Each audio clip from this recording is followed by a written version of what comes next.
Hey guys! The kids decide to take a break from their selfish parents by taking them on vacation. Today, I will tell you about the 2020 movie, The Willoughbys. The film starts with a stray cat narrating. He brings us to a home owned by the Willoughby family. Although their family has seen generations of great individuals, the present line has since sullied their good name. Mother and Father Willoughby are madly in love but are horribly neglectful parents to Tim, Jane, and twin brothers, both named Barnaby. Tim is forced to spend time in the coal bin while Jane sings and has a what-if approach to life. The Barnabys are seen as creepy by their parents.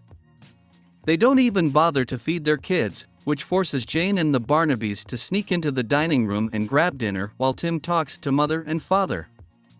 They scold the kids and punish Tim, making it seem like the kids are the ones who are selfish. Tim only wants to bring back dignity to the Willoughby name. Later that night during a heavy rainstorm, the cat comes across a box left outside the gate that is violently thrashing. Jane and the Barnabys see it and go downstairs to inspect it. She goes out and opens the box, with something appearing to attack her. In the morning, Tim finds his siblings bringing in what was in the box, an orphan blue hair baby. Tim tries to get rid of it since he knows their parents will punish them for it, but Jane wants to hide her. The Barnabys accidentally let the baby loose, and the parents spot her. The baby then eats or destroys Mother's beloved yarn, leading the parents to kick their kids out until they get rid of the baby. Jane follows a rainbow, thinking it will lead them to a good home for the baby. She travels with her brothers and comes across the Melanoff candy factory. They leave the baby on the porch and name her Ruth, because Tim feels that they are ruthless for abandoning the baby the same way their parents have neglected them. Jane rings the bell and leaves with her brothers as the factory's owner, Commander Melanoff, opens the door and gets jumped by Ruth. As the siblings walk home, Jane comes up with the plan to make themselves orphans since she thinks they have it better than they do with the parents they have. She wants to get their parents to go on a vacation to dangerous places so that they can end up accidentally leading to their demise. This includes sending them to a volcano, acid springs, a forest with bears, and a freezing mountain in Switzerland. The kids make a fake brochure and drop it down for their parents to see. They take the bait and call for a cheap nanny to come watch the kids. After the parents leave, the kids start having fun around the house before being visited by the hired nanny.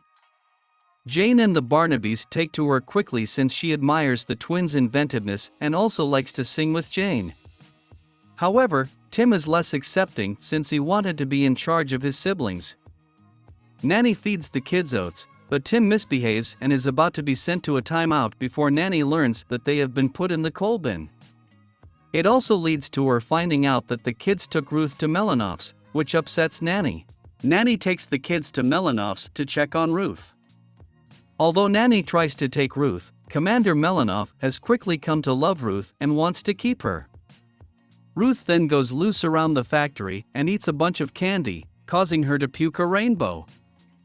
Nanny decides to let Ruth stay there, but tells Melanoff to make the factory safer for Ruth and to not let her eat only candy.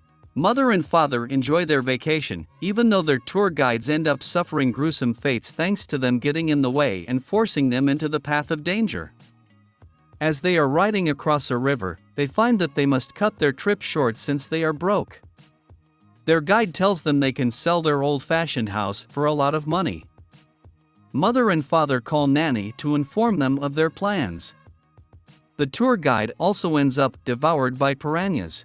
A realtor comes to sell the house, while Tim finds Nanny's phone and reads a message saying she will take care of the kids, which he interprets as telling Nanny to get rid of them, and that she is just as bad as their parents. He calls the Department of Orphan Services to take them away from Nanny. Meanwhile, Jane and the Barnabys set up traps to scare off potential buyers. They almost meet their match when a perfect, cheerful family comes in and just has fun with their traps. They are then scared away when they go into the attic and hear a spooky voice telling them to leave. It's Nanny, having set it up to have fun with the kids. Tim tries to call her out and make it seem like she's trying to get rid of them, but Nanny insists that she wants to actually care for the kids. Unfortunately, a team of agents from Orphan Services show up.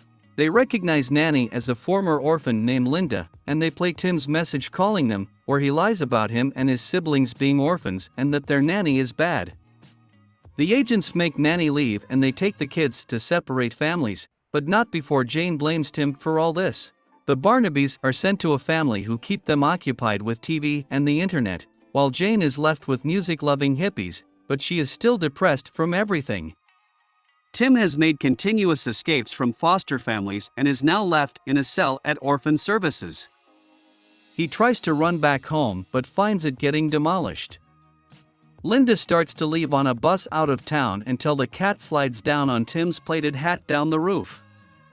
It inspires her to go back and get the kids. Linda disguises herself as a guard to break Tim out of Orphan Services. The agents catch them and chat after them, but Linda manages to get them away. They retrieve the Barnabys, but Jane refuses to leave until Tim apologizes for what he did and resolves to get the family together. The hippies cover for Linda and the kids as the agents show up. Knowing that they won't stop looking for them until they see that they are not orphans. They go to Melanoff's and construct a dirigible to help fly them to Switzerland to stop their parents from climbing up the mountain. Mother and father end up on the mountain anyway and find themselves run out of yarn to lead them back down. They huddle together as they prepare to freeze. The kids take the dirigible when Linda and Melanoff aren't looking, and they end up close to the mountain but can't reach a high enough altitude. The Barnabys boost their rainbow and send them to the top. They come across their parents, covered in ice but not having frozen to death because they are still kissing and it has kept them warm. The kids thaw their parents and explain their situation and invite them to come home. Mother and father look as though they have realized their mistakes and appear to start being better parents, but they throw that opportunity out the window as they push the kids aside and take the dirigible themselves. They get their just desserts when they lose control of it and burst it on the tip of the mountain, sending the dirigible flying away down to the clouds. The kids try to make it down the mountain, but they are losing their way and have run out of things to keep them warm. As they resign themselves to their fate, Jane sings a personal song as her brothers huddle around and hug each other. Not long after, they are found by Linda, Melanoff, and Ruth, who followed the rainbow trail to find them. They ride Melanoff down the mountain. After realizing they are now actually orphans, Linda and Melanoff agree to adopt all of them, as well as Kat. They soon become a loving family, just as the kids always wanted. Kat then shows us that mother and father somehow survived the dirigible crash and ended up stranded in the middle of the ocean, but still admiring one another. And then a shark jumps out and eats them. Kat is then seen after the credits licking himself and defending it as he notices the audience watching him. What do you think of this movie? Tell me in the comments, I'll be interested. Don't forget to subscribe to the channel. Good luck!